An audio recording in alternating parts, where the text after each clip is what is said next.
షాబాద్ హత్య కేసు నిందితుడు రాజ్ కుమార్ మృతదేహం లభ్యమైంది. కొత్తూరు సమీపంలో గుర్తించారు. పాయిజన్ తీసుకుని ఆత్మహత్య చేసుకున్నట్లు చెబుతున్నారు.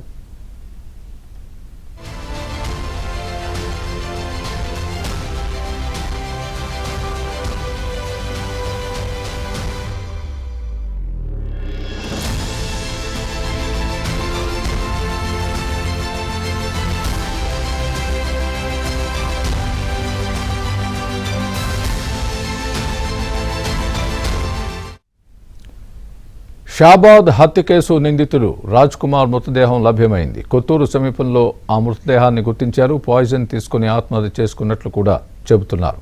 ఇదే విషయానికి సంబంధించి పూర్తి అప్డేట్ మా ప్రతినిధి మణికంఠ చెబుతారు.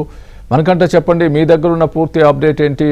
ఆయన పాయిజన్ తీసుకుని చనిపోయినట్లుగా పోలీసులు చెబుతున్నట్లుగా వార్త వచ్చిన నేపథ్యంలో మీ దగ్గర ఉన్న తాజా సమాచారం ఏంటి? అక్కడ ఉన్న ఏ ప్రాంతంలో ఆయన లభ్యమైంది, ఎగ్జాక్ట్ ప్రదేశం ఏంటి, అక్కడ ఉన్నటువంటి స్థానికులు ఏం చెబుతున్నారు? దీనికి సంబంధించి అప్డేట్ ఏమైనా ఉందా? షాబాద్ లో 6 హత్యల కేసులో నిందితుడిగా ఉన్న రాజ్ కుమార్ ఎట్టికేలకు ఆత్మహత్య చేసుకున్నాడు. కొద్దిసేపటి క్రితమే ఆయన యొక్క మృతదేహాన్ని కూడా స్థానికులు గుర్తించారు. వీటితో పాటుగా స్థానిక పోలీసులు కూడా చేరుకున్నారు. కొత్తూరులో ఓ గ్రామంలో నిర్మానుష్య ప్రాంతంలో అతను ఈ ఆత్మహత్యకు పాల్పడినట్లు మనకి సమాచారం అయితే అందుతూ ఉంది. అయితే నిందితుడు 6 హత్యల అనంతరం కూడా తన తల్లిదండ్రులకు అయితే కాల్ చేశాడు. తాను కూడా ఈ హత్యలు చేసిన అనంతరం చనిపోతానంటూ కూడా నిందితుడు వాళ్ళ యొక్క తల్లిదండ్రులకు అయితే కాల్ చేశాడు. చెప్పిన విధంగానే ఆ తర్వాత కొత్తూరులోనే అక్కడ అజ్ఞాతంలోకి వెళ్ళిపోయాడు. పోలీసులకు చిక్కకుండా 48 గంటలు దాటినా కూడా అటు రాజ్ కుమార్ ఈ ఇతర ప్రాంతాలకు వెళ్ళిపోయాడా, లేదంటే షాబాద్ మండలం వద్ద ఉన్నాడనేది కూడా క్వశ్చన్ మార్క్ గా మారిన నేపథ్యంలో ఎట్టికేలకు దీనిపై ఒక స్పష్టత అయితే వచ్చింది. ప్రస్తుతం మరికొద్ది సేపట్లోనే పోలీసులు రాజ్ కుమార్ యొక్క మృతదేహాన్ని స్వాధీనం చేసుకోబోతున్నారు. అనంతరం అతడికి పోస్ట్ మార్టం అయితే నిర్వహించబోతున్నారు. కొద్దిసేపటి క్రితమే అతను పాయిజన్ తీసుకుని మరణించినట్లుగా ఒక స్పష్టమైన సమాచారం అయితే అందుతుంది. అయితే పోలీసులు దీనిపై అధికారికంగా అయితే స్పందించలేదు.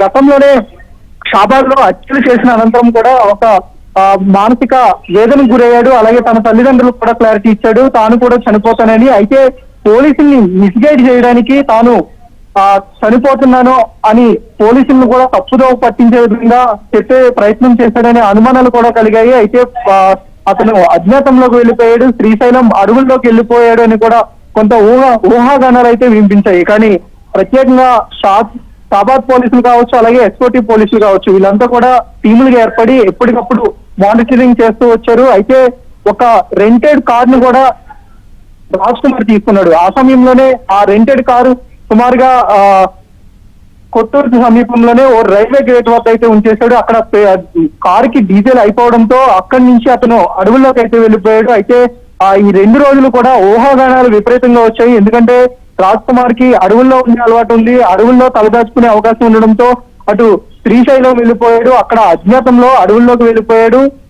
మరోవైపు బెంగళూరు వెళ్లే అవకాశం ఉన్నదని కూడా పోలీసులు అయితే గెస్ట్ చేశారు. బెంగళూరుకి టీంలు వెళ్ళాయి, అలాగే మరికొన్ని కర్ణాటక ప్రాంతానికి టీంలు వెళ్ళాయి. సో ఇలా ఓవరాల్ గా పోలీసులు పలు బృందాలుగా ఏర్పడి వివిధ ప్రాంతాలకు వెళ్ళినప్పటికీ అక్కడైతే ఆచూకీ లభ్యం కాలేదు.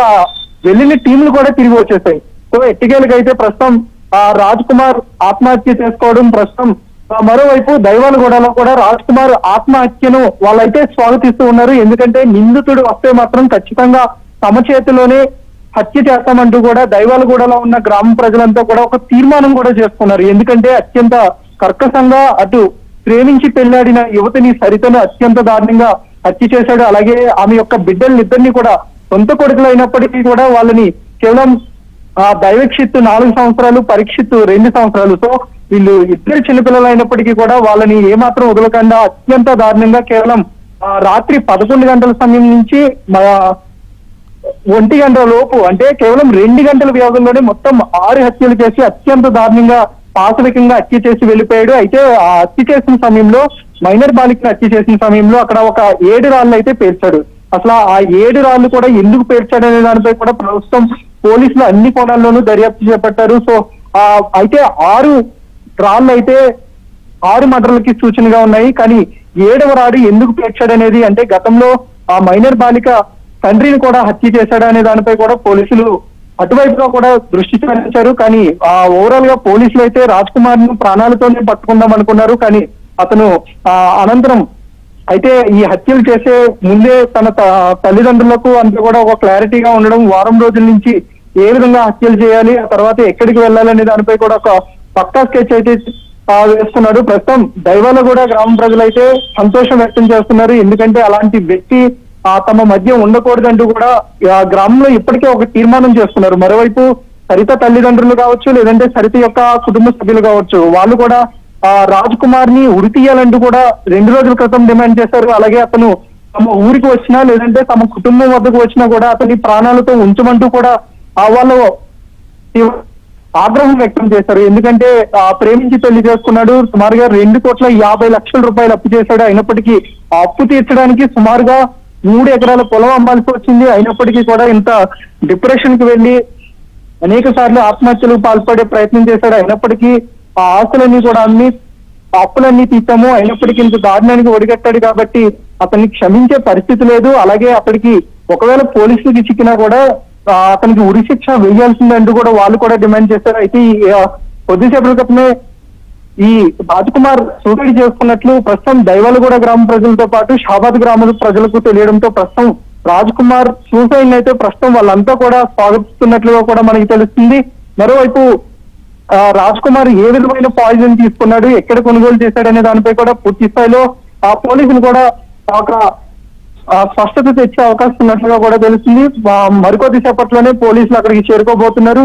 అయితే రాజ్ కుమార్ ఏ సమయంలో పాయిజన్ తీసుకుని చనిపోయాడు అనేది ప్రస్తుతం మనకైతే స్పష్టత రాలేదు. అంటే ఉదయం పాయిజన్ తీసుకుని చనిపోయాడా, లేదంటే నిన్ననే చనిపోయాడు అనేది కూడా ప్రస్తుతానికి ఒక క్లారిటీ అయితే లేదు స్వామి. ప్రత్యక్షంగా చూసినటువంటి ఎవరైనా ఉన్నారా ఆయన్ని, ఆ మృతదేహాన్ని కానీ? సాక్షులు ఏం చెప్తున్నారు? స్థానిక ప్రజలైతే ప్రస్తుతం స్వామి యొక్క మృతదేహాన్ని గుర్తించినట్లుగా మనకు సమాచారం అయితే అందుతూ ఉంది. అయితే పోలీసులకి ఇప్పటికే సమాచారం అందింది కాబట్టి ఆ మృతదేహాన్ని కన్ఫర్మ్ చేసుకోవడానికి కొంత సమయం అయితే పట్టింది. ఎందుకంటే అది రాజ్ కుమార్ దా లేదంటే ఇతర వ్యక్తులు అనేది కూడా ఒక స్పష్టమైన క్లారిటీ అయితే లేదు. ఆ సమయంలోనే రాజ్ కుమారా లేదా అనేది కొంత సమయం పట్టింది. అతని మృతదేహం కాదా అనేది కూడా, ఎందుకంటే నిన్న ఉదయం కూడా